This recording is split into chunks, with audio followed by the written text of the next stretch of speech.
Enfin, personne n'a oublié les terribles images des incendies de forêt cet été dans le sud-ouest. La gendarmerie vient de présenter un bilan de son action. Oui, une cinquantaine de personnes arrêtées, 12 déjà condamnées. Guillaume Dominguez, que sait-on de leur profil et de la manière dont on les a interpellés? Eh bien, ce qu'il faut savoir, c'est que chaque départ de feu entraîne immédiatement l'ouverture d'une enquête judiciaire. Cet été, 43 dossiers ont été traités par la gendarmerie et dans près d'un tiers des cas, l'incendie était volontaire, voire prémédité, orchestré par des auteurs au profil très variés, d'âge et de milieux sociaux très différents. Leur seul point en commun, c'est que ce sont majoritairement des hommes.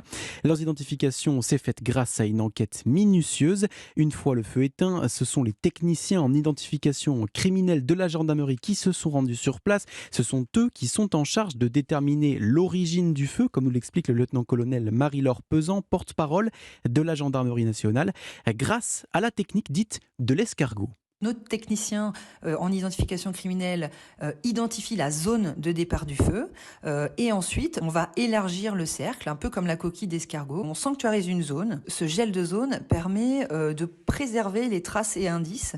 Ça peut être par exemple un tesson de bouteille, un mégot de cigarette ou des allumettes qui vont nous permettre de savoir s'il y a une intervention humaine. Des indices qui parfois révèlent même des traces d'ADN. C'est ce qui s'est produit fin juillet près de la ville d'Orange dans le Vaucluse. L'auteur d'un départ de feu a été identifié grâce à l'analyse d'un mégot de cigarette.